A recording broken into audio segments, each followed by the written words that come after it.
I was in a relationship. Said person convinced me to add them to the title of my house. The house was paid for. The agreement was that if I cheated, then we would sell and split the proceeds. And if he cheated, he would leave. Well, he cheated. And he didn't leave.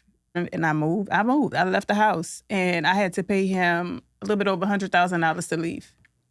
Because then he was on a title. Breaking news! Carlos King. Your boy going viral again. The godfather of reality television. The king. Carlos King. Hey Raindrops!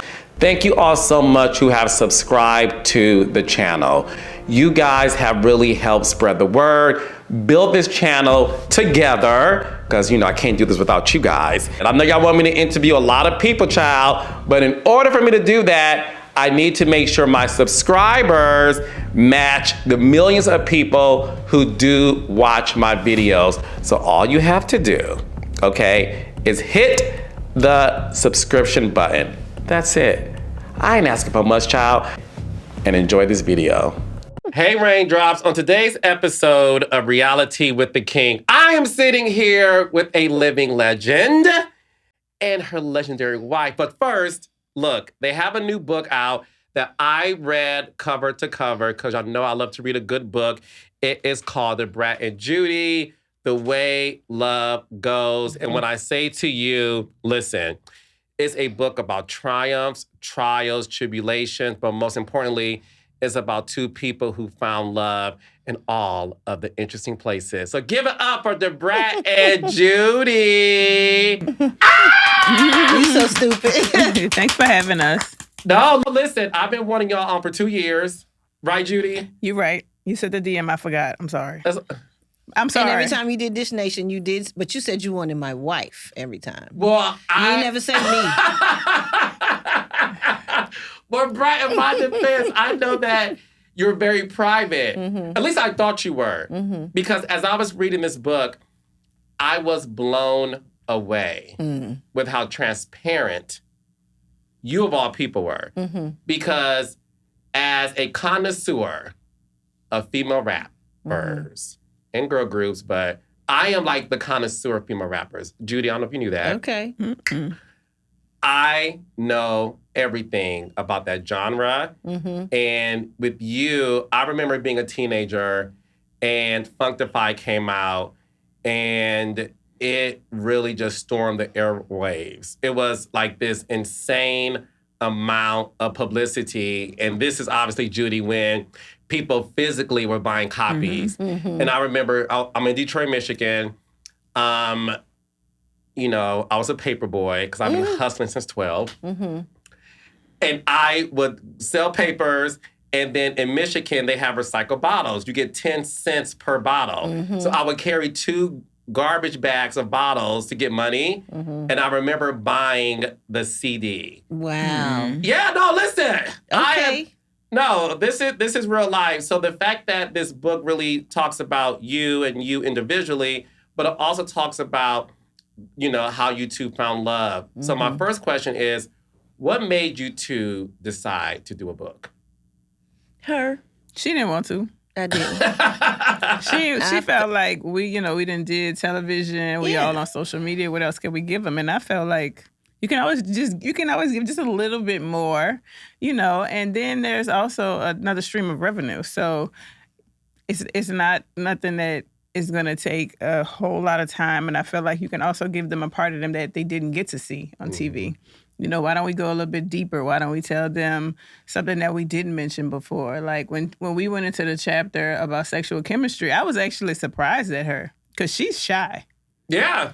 She's really shy, especially when it comes to stuff like that. But when she went to telling people numbers and all of this and that, I was like, no, I don't know. Are you doing this because you want more people looking at you differently? Like, well, I don't know. Was that Why it? would I need anybody to look at me differently? I am what I am. The bomb. Good. Exceedingly and abundantly amazing. All right, baby. Right, that part. $2 love and reference. That Okay. But the thing is, listen, Judy is right. You were very open about that. But speaking of open, what I loved about the way y'all met is, I am newly single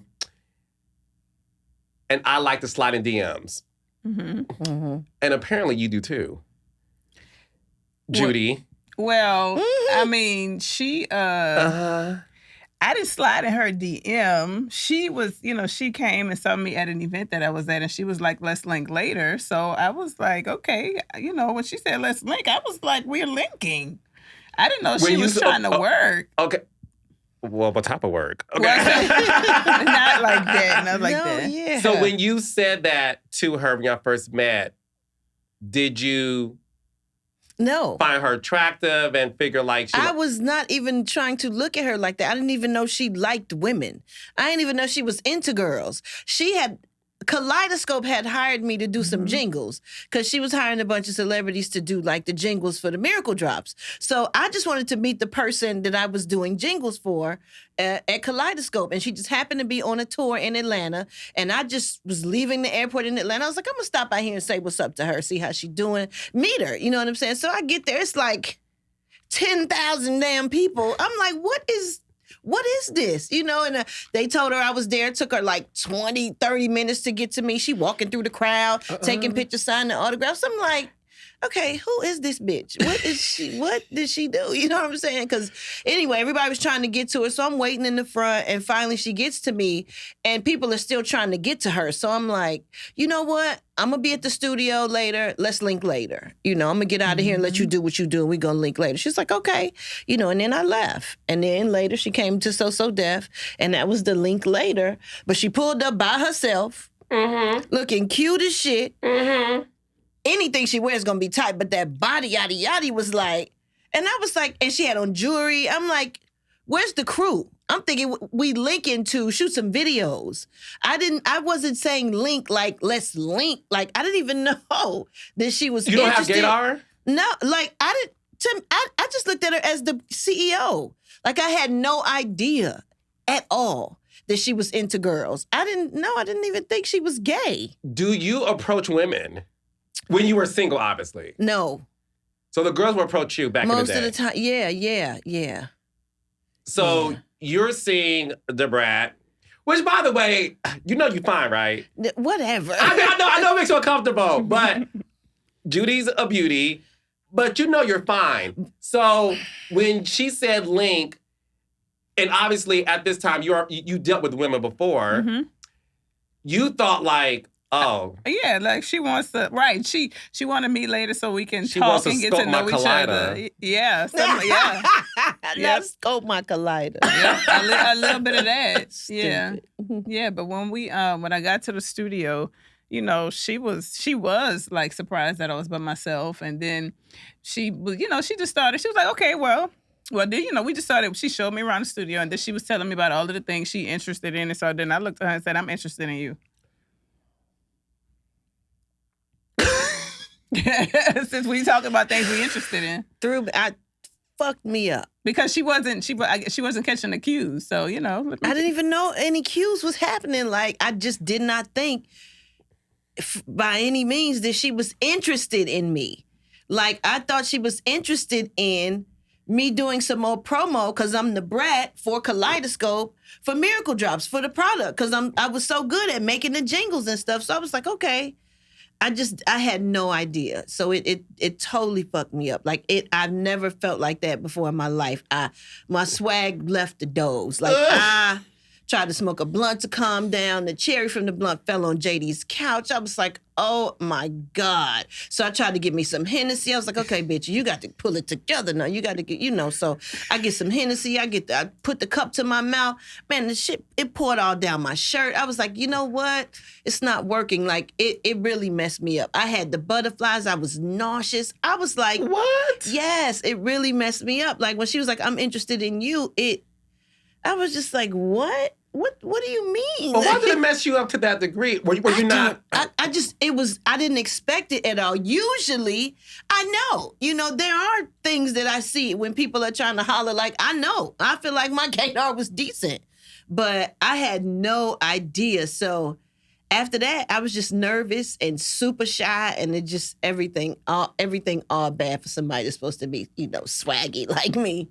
Yeah, it was bad. So what was that first date like?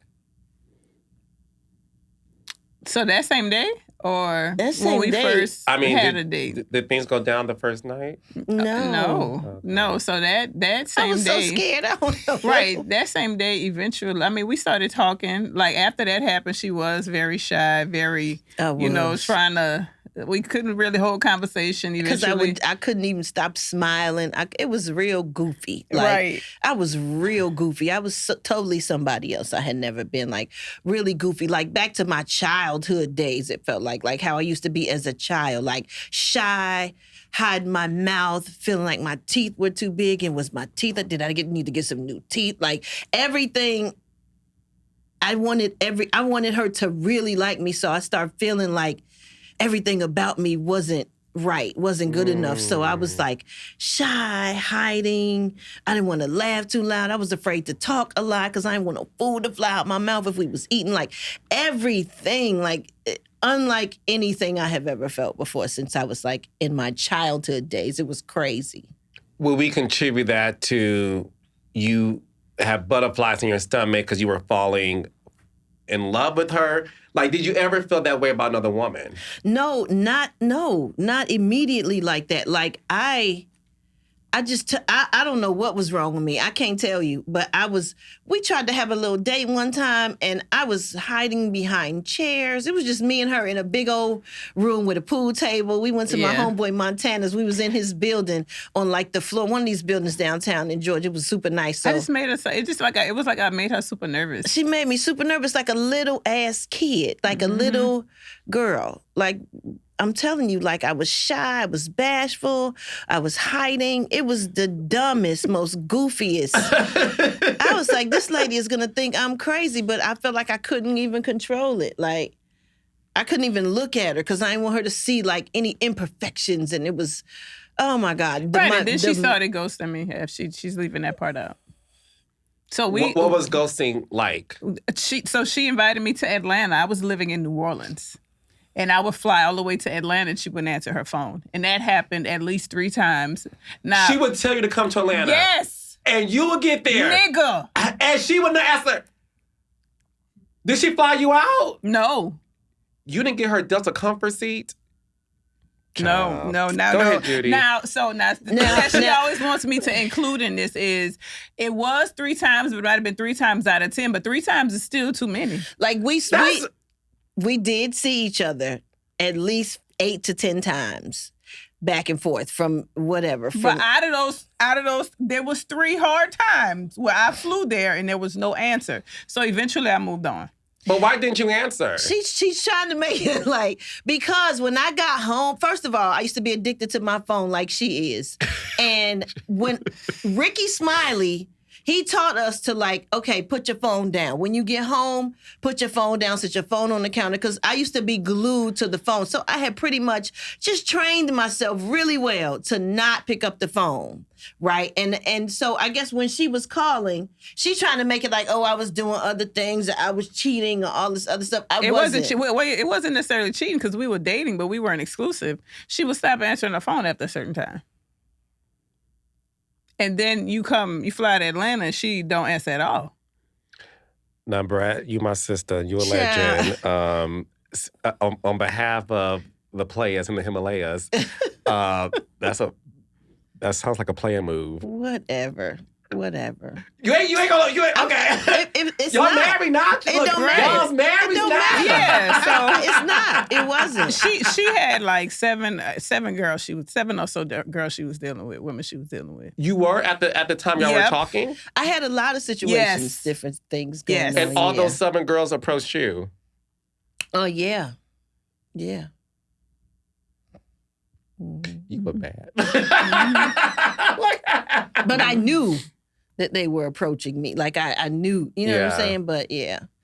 Yeah, no, stop saying that. She gonna stick to that all the time. Like that's the story. When we telling the story, that is a part of the story that we broke up. Sometimes I did not answer my phone. I moved on because I felt like she wasn't interested. I felt like either this but is I don't something know why that you happens, felt like that because we were talking. We were talking constantly. Okay, so then if it's not that, whatever she got going on is complicated, and I refuse to get my happy ass on a plane, fly the amount of the time that it takes to get there, get off the plane, get the bags, get in the car, go to the Airbnb, do all of the stuff, and to not get an answer. But you keep trying to make it like you only came here for me. You were coming here working with other artists to promote the brand too. No. Let's be clear. When I came, the times that she asked, I came for her. Out of the 3 times, maybe 2 of the times after the first time, I realized, well, bitch, you better find you something else to do when you in Atlanta, just in case. So the next time, I might have tried to run up on somebody because I was good at the run up. So hey, who's in Atlanta? Who can I link with? And I wouldn't do it until I was here in Atlanta, and she didn't answer. But then after the third time of her doing that, I felt like she got something going on that she's not talking about or she's not interested. So I moved on. How long did you move on for? Go ahead, say it. First of all, some of this stuff I don't remember clearly, but she be making it like those little 3 times was that made her move on. Like out of 10 times, a few times. Those little 3 times, one time is good enough for somebody to not mess with you no more. I mean, think about it. You flew all the way to a city to see them. Not if you're really interested in that person. We were talking constantly. We were talking except for when I landed. All the time. Except for when I landed. No, that's not how it happened. Are you serious? That's not how it happened. You didn't respond. It wasn't until I got back into New Orleans that I got a text back from you. And then I would look at the phone and like, I'm back here. How long did you stay in Atlanta? It would only be for a day. I was only coming to see her. She would conveniently text you back when you were in New Orleans. So maybe that night you would hit me, or that day you would get there, you might hit me. But then the next day you be gone. Exactly. But I was only here for a day for you. But if I would sleep that night, or if I didn't look at my phone, if I didn't look at my phone till in the morning and you was already gone, when I did get to my phone and looked at it, you was already gone. I know, but why would you invite me? Why would you invite me then? Why invite me if you're not going to not have your ringer on, or you're not going to pay attention to... If somebody's flying, they made accommodations to go to a whole nother place for you.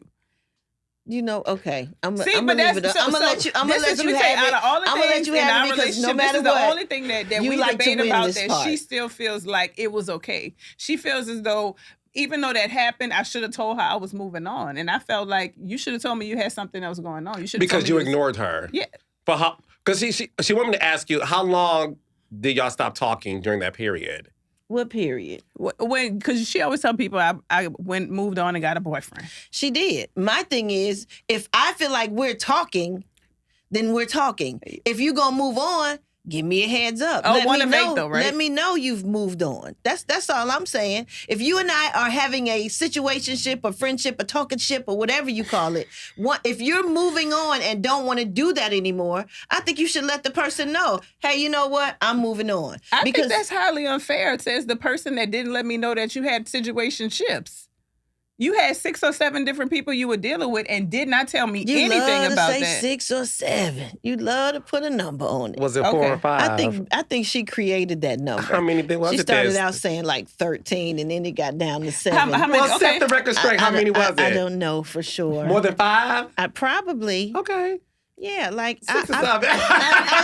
I flew around a lot. I flew around a lot. Exactly. And listen, different area codes. That's the one thing that to this day we still don't agree on. She feels as though I should have told her after that day, or once I realized we were still communicating. But she had never told me that she had other stuff going on. She at no point did she tell me that until I broke up with said boyfriend. And she started pursuing me again. And she started pursuing me again, and she came clean. But how long did y'all stop talking when you decided to be with this guy? We hadn't stopped talking. We were still talking. I blocked her. You didn't block me till you was with the nigga. That's what he's talking about. He's saying how long did we stop talking before you went on and got a boyfriend? Yes. We had not. We were still talking. We were still talking. And I looked on Instagram and saw her hugged up with a nigga. Some nigga, the back of this nigga's nasty looking ass neck with her nails and hands all on his neck, hugged up. We had not stopped talking. And that's all I'm saying. Let me know, you know what? I'm going to just move on from this. We're not going to talk anymore. We were still talking. Says the person that never was honest about how many people she was But dealing you didn't with. know that. Now you're Isn't saying that. But that's now crazy you're though, saying right? that. But you didn't know that back then. No, but I didn't have... You didn't know that back then. You just stopped talking. All signs were showing that. You didn't have to tell me that. Something wasn't right in the water. You're not going to have somebody, the one and only person that you're supposedly interested in, fly to a city to be unavailable. If I was the only person that you was dealing with, you would have been so eager to see me that there would have never been a chance that I would have been forgotten about. You were never forgotten about. What did it look like when y'all came back together? Like, did Brat do an elaborative move or? No, I had to stalk her page. I stalked her Instagram page till that nigga was gone. And then you did what? And then I slid into her DMs. Because you were blocked. Then I DM'd her. Yeah, because I was blocked. Didn't know I was blocked, but I was like, damn, she'd even hit me back to say hello because we had never stopped talking. And so when I saw her hugged up with this nigga, I'm like, oh, okay. So I had to keep looking at her Instagram page to see when this nigga was going to be gone. And it was like damn near a year she was with this nigga for a long time. I stopped looking every day and tried to start looking every week. And then it became like every month. And then I was like, shit, okay. But I kept looking at her Instagram page to see if I would see this nigga. And sometimes I would get happy he wasn't there. But then I keep on scrolling and he'll pop up. I'm like, damn, that shit still ain't over. So something I've never done before was stalk somebody's Instagram and DMs and just watch and just wait to when this nigga was gone. Like, damn, had she told me, I feel like had she told me she was moving on, Carlos, then I didn't have to clean up my stuff no more. I could have just kept on doing what I was doing. which she did. What did you say? No, I didn't. I was cleaning up my shit. Like, I was really trying to like get. I know, and after the year had passed, you still had cleaning to do. So that it wasn't like you had to clean it up and it was all the way gone. What did you say to her in her DMs to win her back? Just how you doing? Just nothing. I was just trying to be friends. Okay. You know what I'm saying? I saw the dude was gone and I felt like if he gone, then something done happened. You know what I'm saying? So I was just trying to really be cool and just check on her because I did genuinely have love for her. Like, I wanted her to be my person. But when I saw that she had moved on and it didn't work out or whatever, I was just like trying to check on her then because I knew something wasn't right because the dude was gone and, you know, something bad had to have happened. And it did. And what happened? Jesus. Bitch, I should have ate something. You want a cracker? So I was in a relationship, and we had a prior relationship before, and said person convinced me to add them to the title of my house. And the agreement was, and it was something that I shouldn't have did. The agreement, because the house was paid for. The agreement was that if I cheated, then we would sell and split the proceeds, and if he cheated, he would leave. Well, he cheated, and he didn't leave, and he didn't get off the title, so I left. Was it a verbal agreement or contractual? Both, but that doesn't hold up. Like, it's when it comes to titles, it doesn't. That specific thing doesn't hold up. And when I was adding him to the title, it was a woman that was doing it, and she said right in front of his face, "This is not a good idea," and I should have listened. So when he cheated, I took me and my children and I moved. I left the house, and I had to pay him a little bit over $100,000 to leave because then he was on a title. This man, Yeah. took your hard-earned money as a mother who has to fend for her kids, and he took this money just to exit the home. Yes. And to I'm assuming sign the waiver for the title to be yours solely. Yep. Do you think he used you from jump? Yes. Absolutely. And the reason why I know that is even after that, he said he wanted to have a meeting to talk about it and whatever. And so I was like, okay, I'll oblige. Then when we sat down, he was talking about marriage and this, that, stuff that we had never talked about before. And I was like, oh, you want the big play. Because had we been married and it would have been a split, you want the big play. You want the, I get it, I see you. So yes, absolutely. I'm so sorry. Oh, let me tell you something. I never hold to a human what they did. I always feel like I don't want revenge from them. I feel like God is always going to give me 10, 12, 20, 100-fold. Yes. So anything that he ever got from me, I've seen 10, 20, 30 times over. I'm not even worried about it. Now, that's powerful. But what is so interesting is you are a successful woman, right? You're self-made. You made your own millions by hard work with Kaleidoscope and the various products that came after that. Mm-hmm. You have been famous pretty much all your life and have seen millions. You admitted to losing millions, gaining it back. Was it different for you to date Judy? Because did you feel like she has her own money and I don't have to worry about her using me? Because for celebrities, you know, in the back of your mind, and maybe you didn't feel this way, but I feel like for a lot of celebrities, in the back of your mind, you do wonder, like, do you like me for me? Mm-hmm. So hearing her experience, I want to ask you, did you ever question that when you were dating, and what was it different that you knew with her it wasn't going to be that? I don't think I ever really thought about it like that. Like, I just loved her. Like, I don't think I thought about any of that, because in any relationship I was in, I pretty much was the breadwinner. So it was different because she started buying me crazy shit, and I was like, oh my God, like I didn't care about that though. So no, I didn't.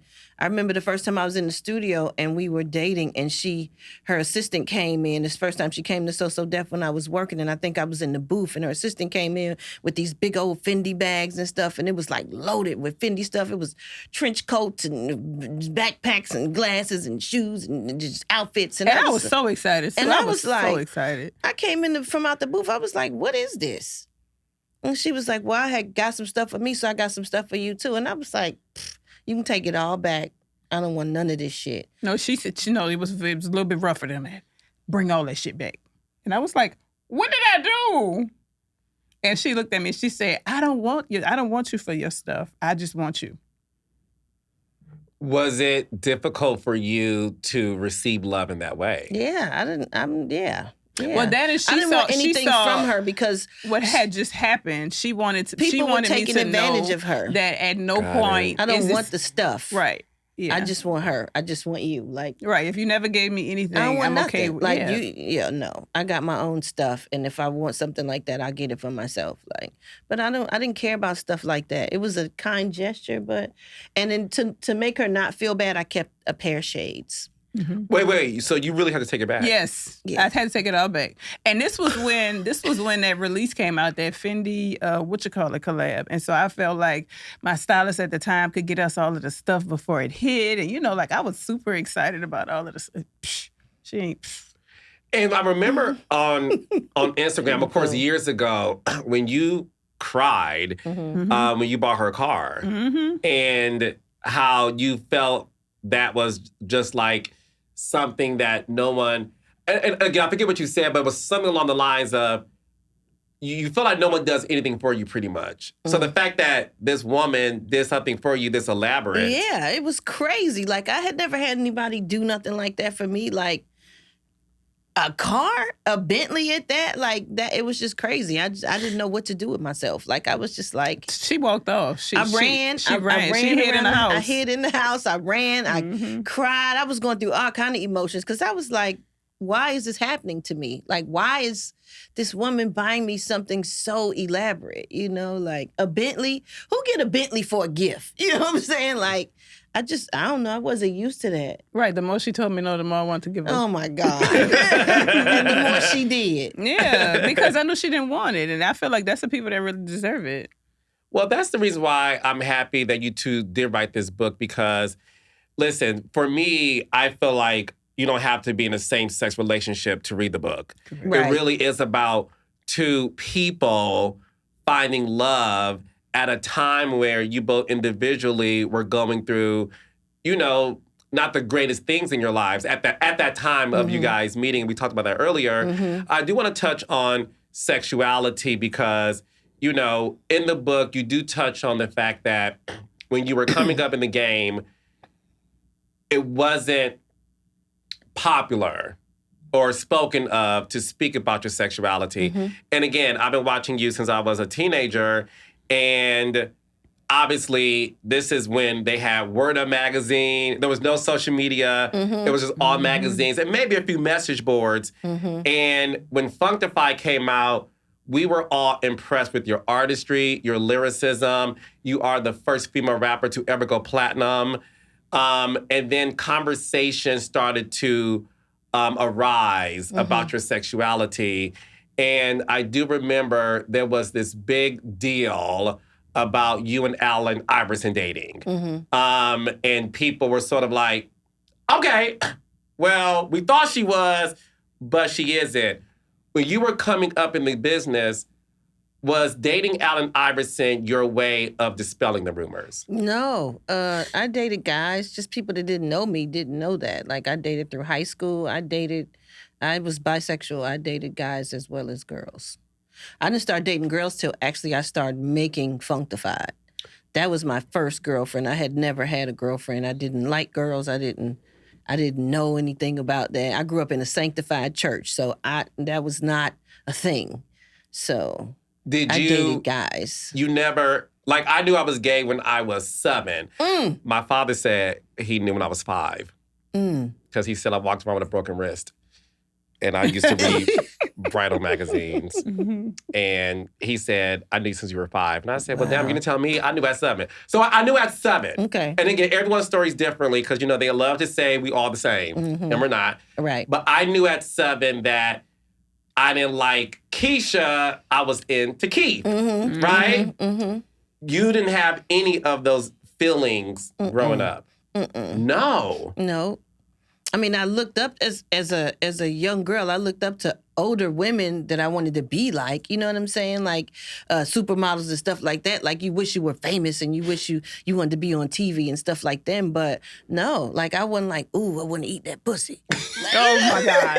like Jesus. I wasn't never like, oh, them titties look scrumptious. You know what I'm saying? Like, I want to suck on that areola. Like I was never, I was never attracted, So when did you start feeling that way then? Ooh, them titties. When I was doing Funktified, I was working on Funktified in the 90s.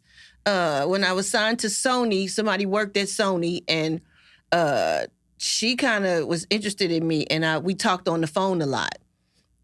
And that's when I was like, I kind of want to keep talking to this person for way too long. And I wanted to stay on the phone all night and talk. And that's when that's when I start realizing, oh, I think, there's some feelings for this girl. Yeah, and that was my first time.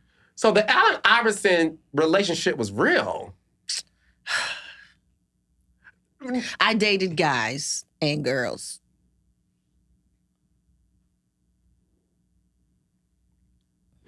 You trying not to have that conversation because I'm right here? Yeah, I don't want to talk about because I she did gets that mad? one time. No. I did it one time and I took it too far, the conversation too far. She had a conversation on Candy's podcast, Oh, and they were God, talking about. Don't bring it up again because it's gonna escalate on this, and then it's gonna get out again, and then it's gonna resurface, and then I gotta live through it. No. So she did an interview where she was talking about her ex and stuff that happened with her and her ex in the bedroom, and we were in a relationship, and it went super viral, and it keeps going viral.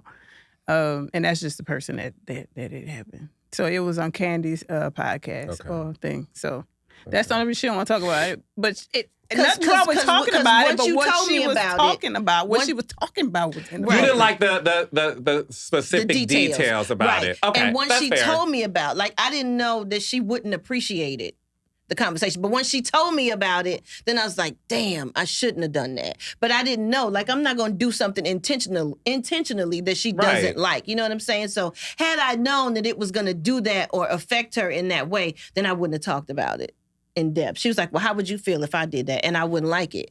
So, sometimes you got to put the shoe on the other foot. And when she said that to me, I was like, okay, you are absolutely right. I wouldn't want to hear intricate details of what you did to your ex. Okay. Well, I didn't want no details. I know, but that's why I asked her that. She could, for me, I feel like the conversation could be had. It's just, certain things I'm you don't talk just about. saying, for me and my generation as the millennials, because again, I knew I was gay, and I would look at you and other celebrities, and it would be like, I know me being in Detroit, Michigan at that time in the 90s, baby, you weren't gay. You weren't openly gay, let me say that much. Right. You just weren't. Right. And we didn't have any role models on television, which is why I'm so proud of this book. I'm so proud of the two of you being so open about your relationship. I even had this conversation with Niecy Nash and her wife when we did the Pride Flow in New York City a few months ago, that I love the fact that we're all are open about talking about it so that the younger generation don't have to feel so ashamed of it. Right. So again, I just thought in my teenage brain that, wow, this isn't real. She feels forced to date this man. And no. So I'm glad you cleared that up. That's why I was asking about it. Yeah. Did you feel at the time, because community is big, you talk about, and in the book too, you experiencing your sexuality in the business in terms of coming to grips with it. Did you have a community though of women that you were able to lean on who were also private about it? Absolutely. Absolutely. A big old community.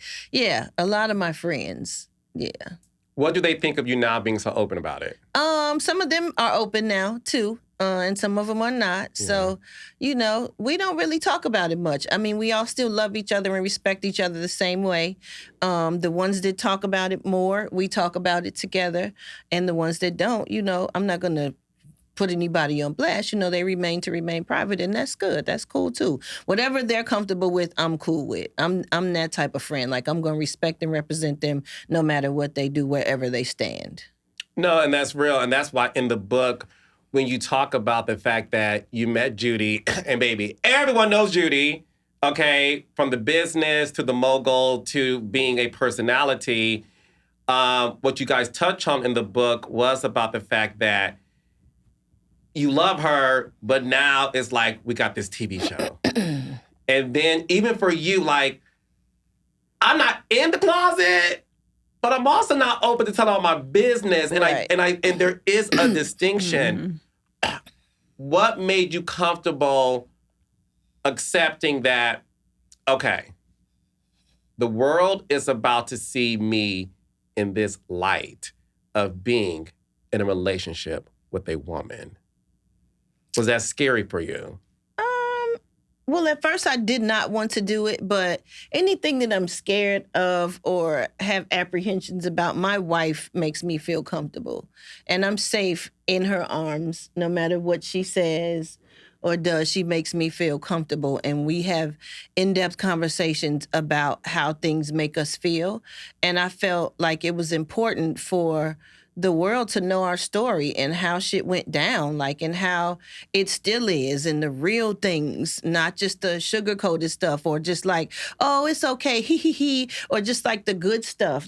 Any relationship got the good, the bad, and the ugly. So we just decided to talk about everything, a lot of everything that we went through when we met, the situations I had going on, and hopefully people learn from the book to keep it 100 in the beginning, you know what I'm saying? Because really, I lost her, and I had to turn into a stalker. You know what I'm saying? I had to turn into somebody I was not, because I knew that's who I wanted to be with. I had never had anybody make me feel the way she did. I knew I had fucked up, and I wanted to fix it. And I was in order for me to get her back, because if she's moving on, she ain't thinking about me no more. So what I need to do is follow that Instagram until I see that nigga off that page and try to get back in and just be look, you know what I'm saying? Even if you don't want to be with me, I want to be your friend. So can we just start off as friends? Can we be friends? I want to be there for you. I want to show you that I'm a good person, period. You know what I'm saying? And then gradually we ended up back together, but I wasn't giving up on her. So that's another thing. Don't give up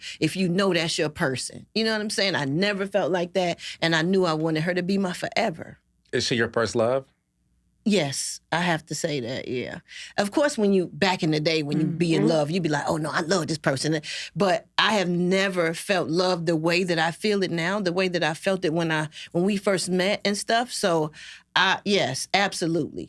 Absolutely. This is what love is. All that other stuff, you think it's love. And I'm not, trying to like, say anything bad about anybody I've been with previously, because when you're young, you think that's love too, because you don't really know what love is until you really, really experience it. So yes, she's my first love. I want to talk to you about this because I mentioned Niecy Nash, and obviously Niecy Nash has been very open about when she met Jessica, her wife, she never looked to be with the woman. It was just her, and she was like, I just fell in love with this person, happens to be a woman, but I'm all in. I'm now an ally and all the things. When it comes to you, you talk about your bisexuality in the book too, but was it something that you always felt growing up? Or was it something where you just started to experiment in your 20s? Or I dealt with girls before I dealt with guys. So girls were always first?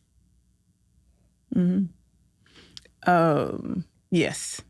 And I watched how my parents were, with that. And so it was like, well, maybe I should try guys. So I gave it a shot. It just seemed like the right thing to do, or the thing that the world said you should do. So I tried. And it's just... I mean, nothing against them. I just prefer women. I mean, obviously my wife, but yeah, I personally, and this isn't trying to convince anybody. She dated guys and girls too. She got Playgirl wrote on her leg, so she was, yeah. Were you a Playgirl, or you like the Playmates? First of all, that was back when Playboy bunnies was a thing. So I was just getting, I was 17 when I got that tattoo. I think women are more considerate. I think women understand each other more. I can't speak for the guys, but I just feel like when it comes to a woman and a woman knows, all of the things. And I think women are more delicate with your feelings. I think women are more thoughtful. It's a lot that made me land on this side. And I cannot say that I didn't give the other side a fair shot. I did. No, you definitely did. I wouldn't give it a fair shot after $100,000 either, child. I would... And that was later. That's what I'm saying. I would have been like, oh, you the last motherfucker right. God I will ever talk to. Okay? But again, like you said, God blesses you. Yeah. God blesses those who don't seek revenge on people who do them wrong. Ooh. Right. And I promise you, I didn't have to touch anything. I promise you life fell apart for them. And it had nothing to do with me. So in the book, you two talk about something that a lot of my friends are going through today, and that is the IVF journey. And one thing that I wanted to talk about was I felt that the honesty about the emotional turmoil that happens when you're dealing with that, I don't think a lot of people really understand that aspect of it. We're seeing a lot of more on reality television, how some couples do break up going through that journey because, yes, financially it's a lot, but no one talks about how, emotionally it does take a toll on you, like the injections even, and what it does to your hormones and things like that. So I wanted to just ask the two of you about, talking to women who are dealing with that and how couples are able to support each other because they don't have the answers when it comes to going through it, not giving up on it. Yes, it's expensive, but there's a light at the end of the tunnel.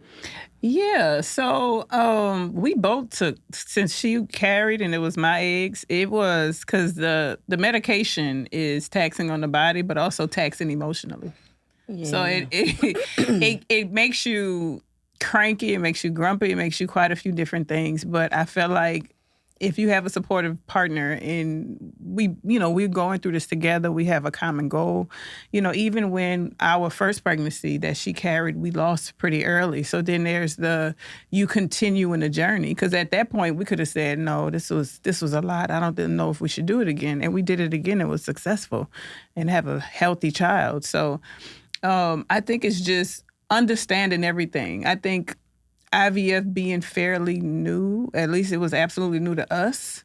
I think asking a lot of questions ahead of time and not just taking when a doctor says, this might happen, that might happen, this might happen, like taking that seriously. Like even when it came to me, I wound up in the hospital with blood clots in my lungs and enlarged heart. Like I had a whole bunch of stuff. And that was just based on just the medication. Yes, that was because I didn't carry. That was from when we were doing the egg retrieval. I didn't realize that was going on. All I know is I was laying, because I don't take, like, if I'm sick, if my head hurt, I'm not taking Tylenol. I'm not taking no medicine, right? So I'm laying on the sofa. So I ain't just going to the hospital. I'm laying on the sofa and I'm like, I think we might have to go to the hospital. She's like, go to the hospital. I was like, yeah, for some reason, I think I can't breathe a little bit. Like something ain't right. Like maybe we should just go check on something. And I went and they admitted me. And then they were saying, you need to get your affairs in order. Do you have a will? Oh, my God. Right. You need to probably call your family, your children, and all of that, because blood clots can be deadly. And it was multiple. So, and this is somebody just coming in the room talking to you. While we went into ER and they put us in a room and they told us that we were going to be admitted. But right before they took me back to the hospital, they put us in the hospital, they telling me about getting all my affairs in order. Yeah, I had to watch her call her family and call her daughters. And I'm like, wait, this is not happening right now. Like, what is going on? And then they admitted her, and then she had to stay. And then she ended up with an enlarged heart because of the blood clots. And I'm just like, oh my God! Like it was a lot. It was very emotional. It was a lot. And not to say that people shouldn't do it. I just think you should be fully informed. Very aware. Right, and pay attention to your body. And if anything feels weird, like make sure to be in touch with your doctor. And just know what you're kind of getting into. Because yes, it's expensive, but it's also emotionally expensive. Because you can go once and then it doesn't take. And you can go a second time and it doesn't take. And let's just say you only had 5 viable eggs and you go 5 times. And then now what's the plan after that? If you don't have any more eggs. Right. Like it's... Right. Yeah, I think it's just a big conversation. It's not something that is just, let me go do something. It's a big conversation. It's a big commitment. Yeah. And giving you have to have yourself surgery shots. for the blood clots too? No, you can't. I had to just Blood be on thinners. blood thinners. Oh, And so blood thinners. anytime I ever have anything, like even if I go get like a tooth pulled, I got to tell them I have a blood condition now. Because the blood is going to be thin. It's not going to clot as well. So now you got to tell them that to control because... the clots. Right. So... yeah, something that you now like forever you live can't with. get your nails done. They nick you because you're on a blood thinner. Your blood is thinner, so it won't clot and heal as quick. So you'll bleed more. Right, Like- now I'm not on thinners no more. Right. Thankfully. Thank God. But I had to be on them for like 6 months to a year. And I had to go see a hematologist. I had to see a heart doctor for like up to a year afterwards. But I'm fine. Yes. I'm fine now. It just was, The it was enlarged a heart. scare. It's scary. Yeah, it's normal now. But it was an enlarged heart because there was blood clots and it caused the heart to pump more. Right. And did you feel it beeping like No. they just wow? Yeah. No, all of this I found out, like when we went to check in it was just different. But again, that situation is probably one in, 8 million or so. But we were committed to having a child. Yeah. It was a lot to go through though. Yeah. I had to do the shots. I had to stick the camera up my whole body. And I had the fibroids, and they had to get something else when out. I tell What you else that did they lady, get out? that lady, They got my something God. else out. I had I in forget my something. She hated that. That So shit hurt, they stuck a camera up her hoo-ha. Oh. And they was, because she's woke for this. They stuck a camera up her hoo-ha. They told me Do it they wasn't numb going to be it? that bad. I wish they would have. They tried to tell me, it's going to be. They gave me 2 volumes. Right. And told me I was going to be fine. And you felt every pressure in wanted that thing. And when I tell you, because I wasn't in the I room, wanted but to I kick heard the her. shit out of them people. I heard her outside of the room, and I was like, oh my God. But yeah, it was Yeah. Yeah, it's a thing to go through. It is for real, for real. If you Right, but it's worth the journey as long as you're informed, as long as you understand. You know what Yeah. I'm saying? Like the what Yes. ifs, as long as you have done your medical history, as long as you know, all of the things. all of the things. And in this book, speaking of history and lessons, I do want to touch on this based on how I felt that the two of you got so much criticism about the whole situation, you know, dealing with the IVF process. And I love the fact that you guys touch on the statistics when it comes to that. Yeah, I think people don't realize how small of a pool that there is. Like when you're going and you go and look, like I was a cat because since it was my eggs, you know, they drew my blood. And I was a carrier of, 7 different things, 5 different things. And so from there, you go to these banks and then you put in It's the things thousands of donors. Right. And then Thousands. once you go put in one thing, it's less. Put in another thing, it's less. Put in another thing, it's less. Yes. And by the time you put in all your things, first of all, out of the thousands, Black men are a very small percentage. Probably less than 3. Right? 3%. Right. Yeah. So here you go. So then after that, now you done nicked it down. Now you lucky if you have one. You're lucky if you have one. And once that hit the internet and it did all of the things it was supposed to, I mean, I ain't gonna say it was supposed to do that it did. I think it then was a learning thing for not only the world, but also we started then to know that, hey, even when you're talking about these places that take donations, they're not even put in areas where we have where there's a high Black population. Yeah. You have all of these places that are easily accessible, or even when they're advertising, hey, we need, donations, hey, we need donations, it's usually heavily populated, not in the urban areas. So then it's like, oh, this is a thing for real. And it's just not spoken about.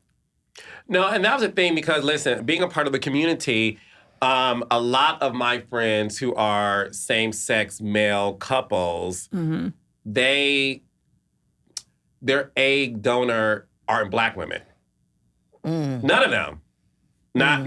I don't have one friend that has done it that way because of the stats. Yeah. I was literally, this is a true story. I was talking to a friend yesterday, and he and his husband, they're going to Colombia because it's financially suitable for them. And again, the opportunities for egg donor are way more accessible there than it is in America. Yeah. Than it is with Black women, and the same when it comes to Black men on the other side. So I wanted the world to know that because, again, when I read in the book that you guys were receiving death threats, I thought it was so unfortunate because, listen, the Black community were minorities. The gay community were an even smaller minority. So when we're talking about things that we go through and the mass of people want to take that and make it about colorism and something that it has nothing to do with, when it's all about like access and when you do your actual research. Yeah. So I wanted to use my platform for the world to know that is even something that I'm privy to, but I know I'm privy to because I'm gay and I'm in the gay community. I have gay friends, and I know that what you ladies were going through, I just felt was so unfair. But when I read about the death threats, I had no idea it was even that severe. So it was actually on our child. They were saying, we hope the baby die. She was pregnant. It was a lot of that. It was that, and that fucked me. When I say that fucked, because she don't look. She's trained. She's media trained. She knows all of the things.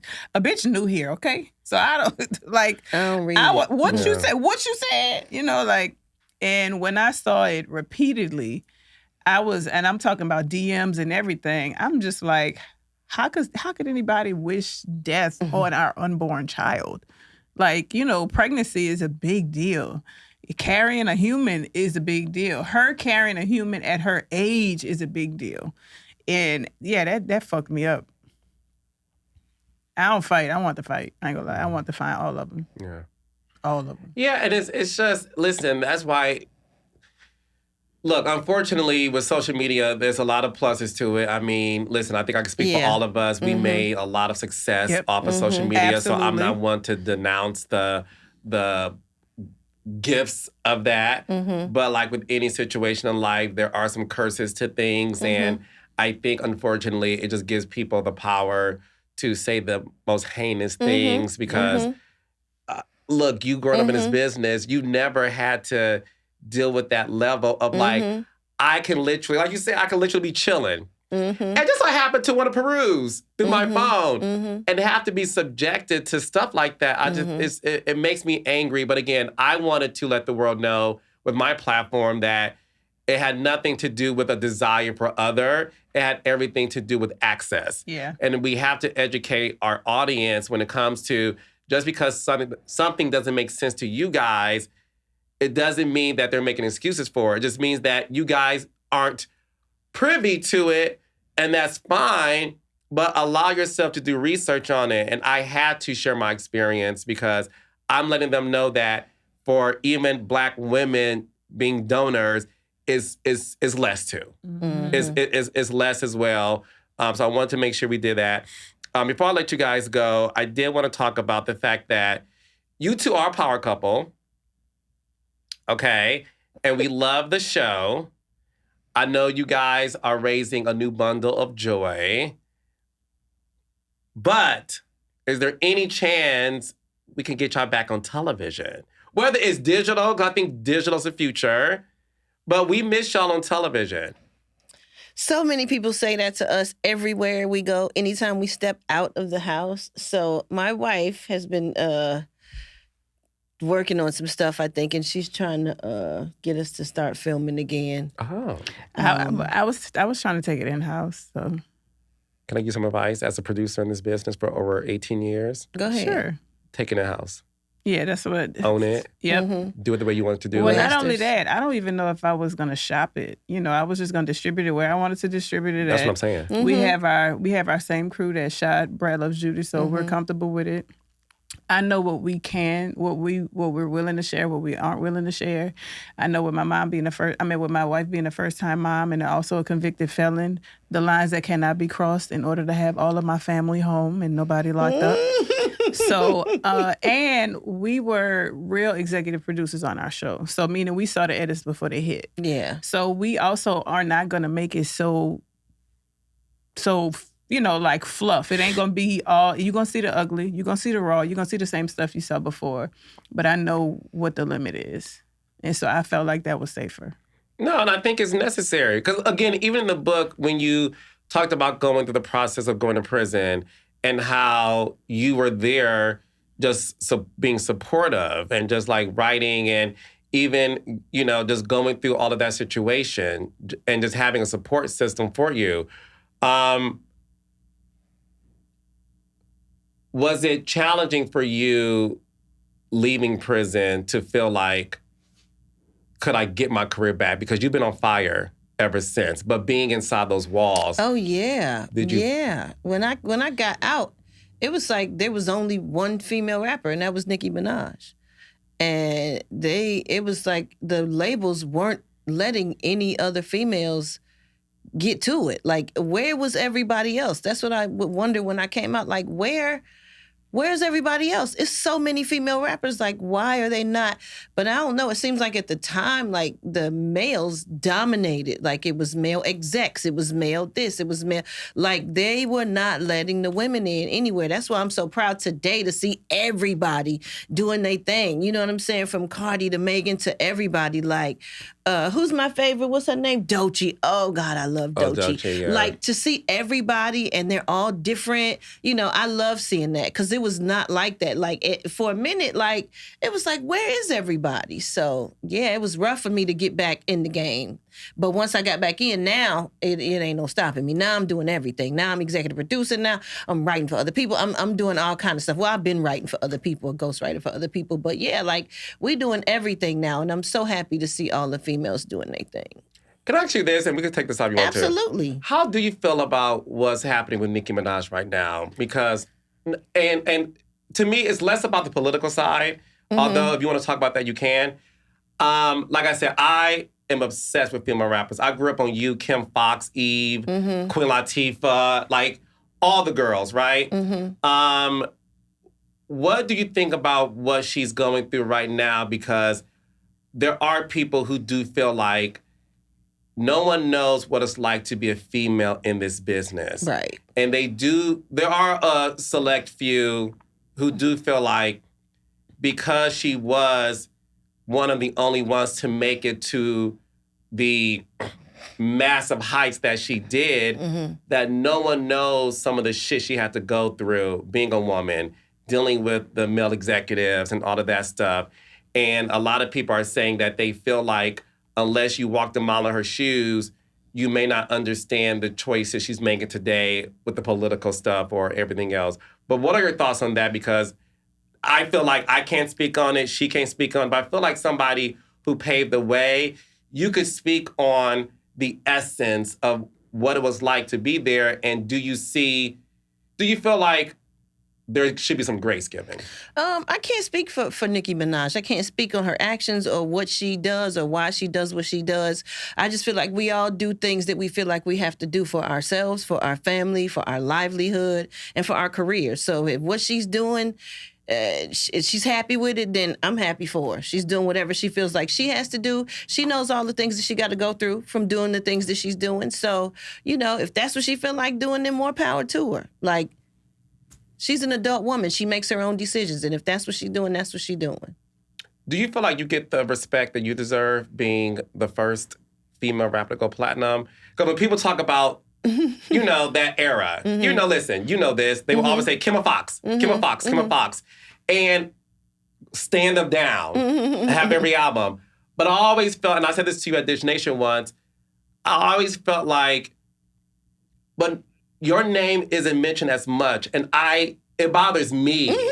And I ever wonder if it bothers you because of the historical success that you made. It doesn't bother me. I think I'm used to it. I don't think it matters. I think myself, Jermaine Dupri, like Crisscross, all of us, I don't think we get the notoriety we should get, but I don't think it bothers me. And I'm like, oh, well, because I don't want to seem like this disgruntled rapper that feel like I paved the way and I did this and I did that. I know what I did. But you paved the way. I know I'm the first female rapper to ever sell 1 million records. I'm not worried about it. Even if I'm not mentioned, it's in the books. I'm a part of history, no matter what. So I don't really harp on it. Like, it's not that big of a deal to me that people don't mention it, but I know I'm a big deal, and I know I'm the shit, and I don't worry about what people say or don't say about me. The people that recognize it, I love them and I respect them for that, and if they don't, they fucking don't. Well, you better than me. Because I'll be fighting, child. It's okay. Okay, so I should calm down. Yeah, it's okay. I promise. It's okay. Because we talk about our top 5 female rappers, and it'd be a healthy debate. Me and my friends, I'm talking about, and some folks in the industry. Right. Who's your top 5? Oh my God. Female rapper goats. Oh my God. Oof. MC Light. It's hard because I got to spread it out. I know, and then they're your friends. And they're my friends. MC Light, because I wanted to be like MC Light because I saw myself in her. Am I going older?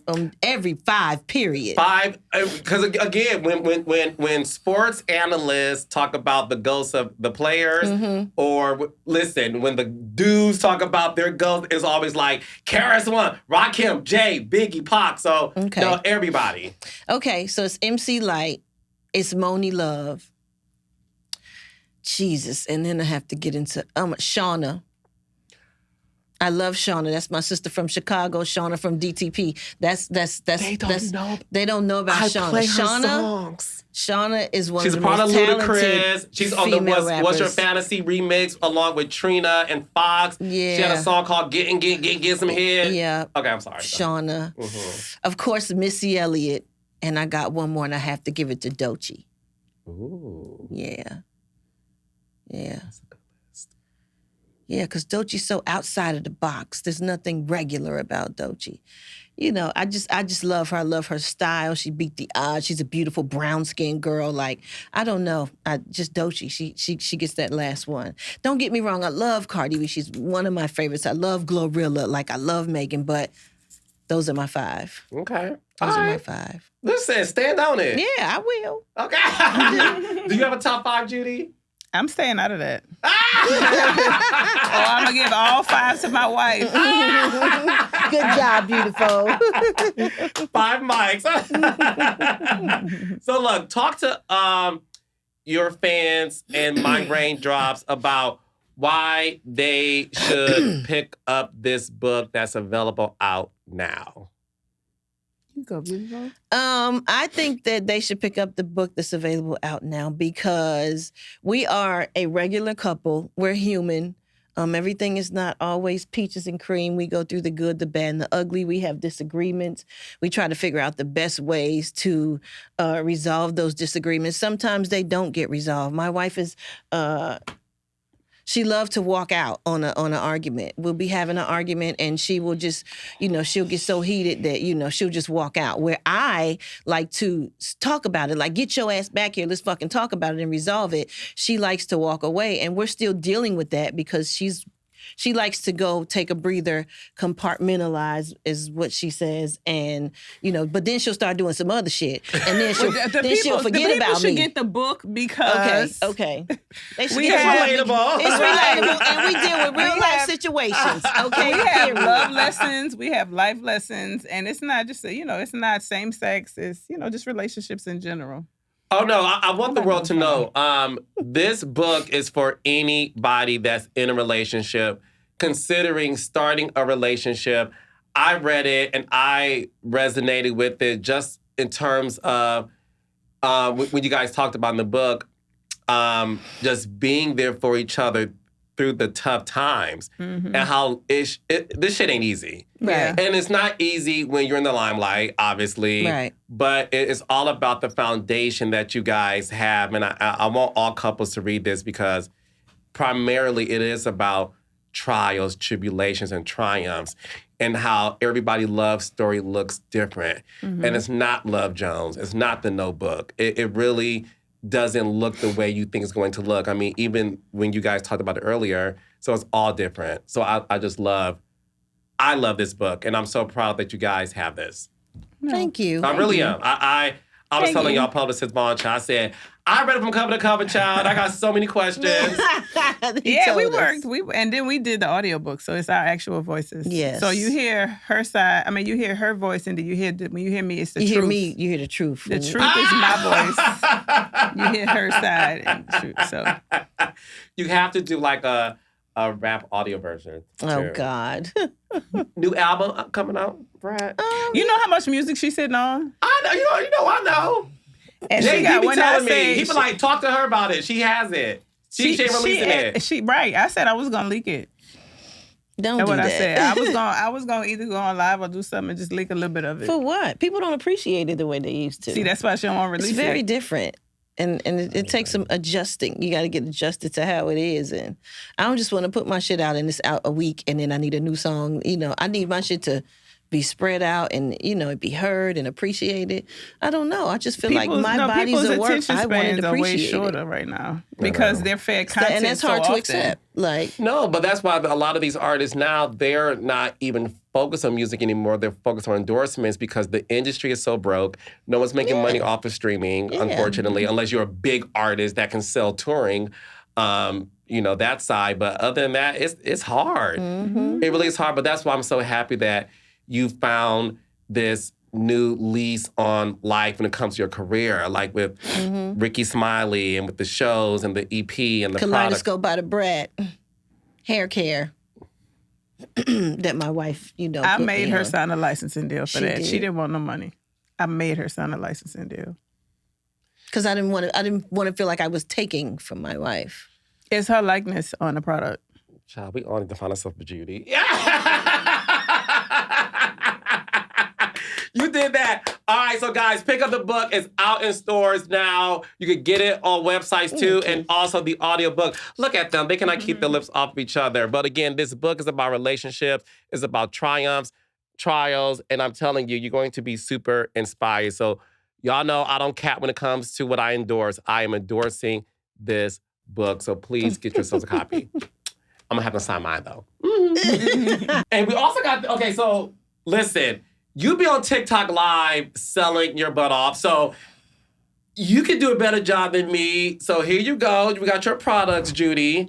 Yeah, So we have sell it to the audience, girl. No problem. We have a new collection. It is called Curl Math. It is for curly hair, and it can be found at CVS, Walmart, Sally's, and Walgreens. You got to make sure to get it because it is a simplified way to do wash day. So usually, wash day takes 4 to 6 hours. Imagine 1 or 2 products that could just make that. Psh, that's what this is.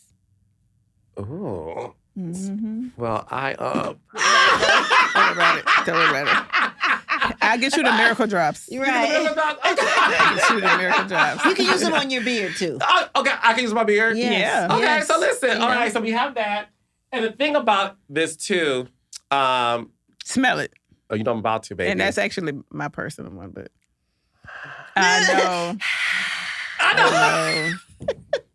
know. And that's our, so we have a bunch of collections. We have her collection that's for protective styles. We have the Miracle Drops collection that's for growth. I made this just for the curly girl. So a lot of people are wearing their hair, natural.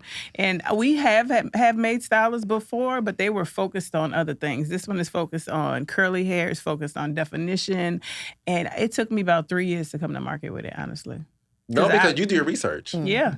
Yeah, I'm a little bit of a perfectionist. You don't play around. And I love the fact that you are now being so vocal about your success because, again, you aren't just somebody who puts your name on something. You do your research, your due diligence to really make sure that you can have return on your customers and everything else because of these products.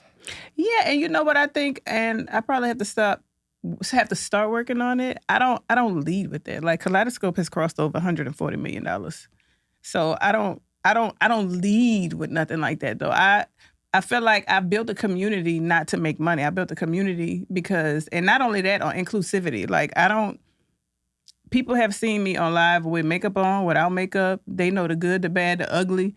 Like that's just who I am. I sell products also, but I'm Judy. I just don't lead with the business side of it. And I realized that in me talking to people that have hit pinnacles like billions of dollars or this, that, and the other, they say it's not that you're necessarily leading with it, but if somebody's new and they don't know that about you, you should talk about it. It just feels braggy.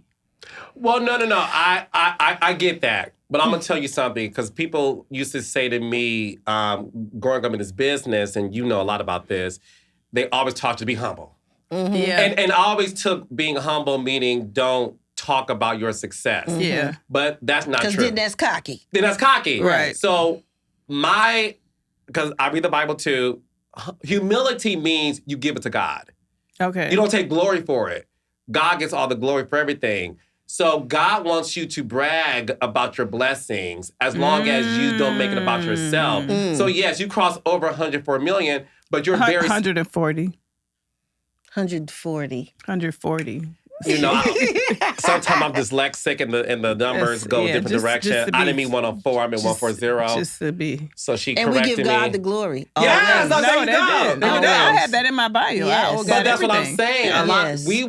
Listen, I also think it's very community, the Black community. We were raised by our grandmothers in terms of feeling like, no, don't talk about that. But no, you should talk about it.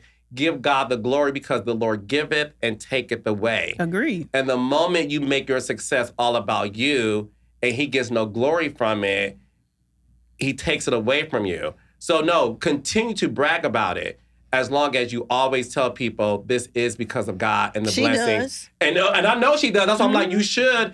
And this is more for the people. We're being used as vessels. Mm-hmm. So our success isn't... No, and I know that. I think it's just...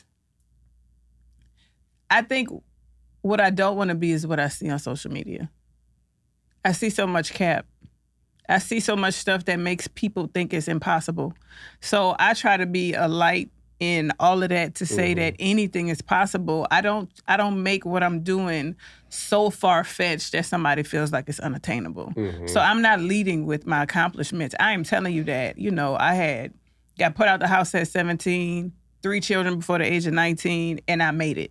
I'm not going to say, I don't lead with that. I lead with the fact that I went through tribulations and trials and I'm successful, but I don't lead with the number. I don't lead with the things that to me are material and monetary. I try to lead with, if I could do it, you can do it based off of what I've come from. Yeah. And I think watching so many people on social leading monetarily and making people feel more discouraged than encouraged just makes me, I don't want to do that. No, I receive that. And I'm trying to be better at it. I'm trying to be better at, Getting her flowers. She Or does just- not. You She deserve does it. not like to receive them.